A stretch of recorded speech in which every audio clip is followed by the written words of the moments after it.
Lorsque l'on organise un atelier autour des plumes au MAOA, au Musée d'art africain, océanien, amérindien, on travaille sur le collier Eric Batza. Donc on part de ces planches où l'on a 2 rangées de petites plumes, une rangée de plumes moyennes et une rangée de grandes plumes.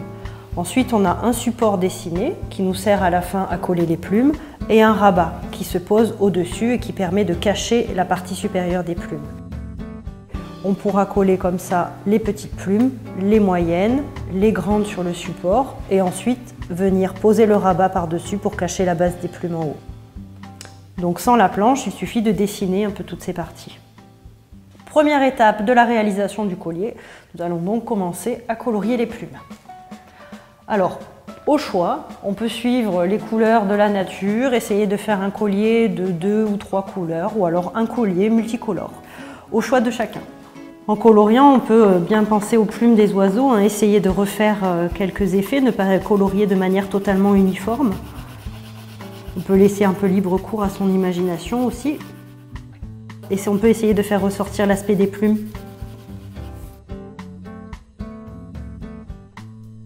Une fois toutes les plumes coloriées et le rabat colorié, on peut passer à l'étape suivante, le découpage.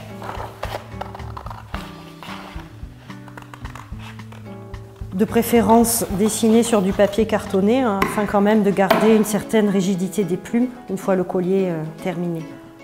Donc voilà nos plumes découpées, les petites, les moyennes, les grandes plumes, le rabat et le support sur lequel on va coller les plumes et ensuite le rabat pour finir le collier.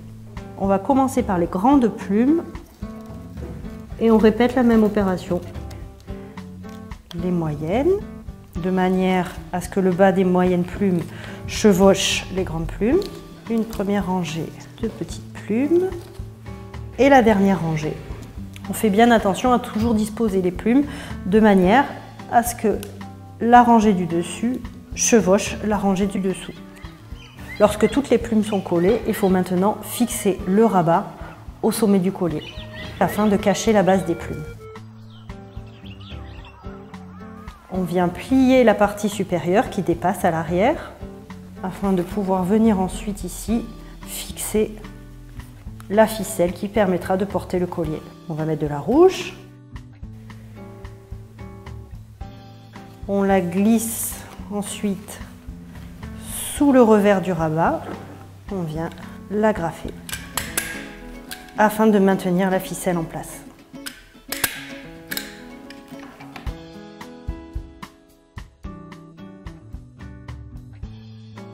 Et voici notre collier terminé.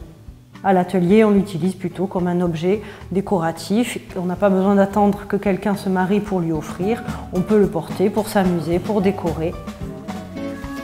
Notre collier terminé.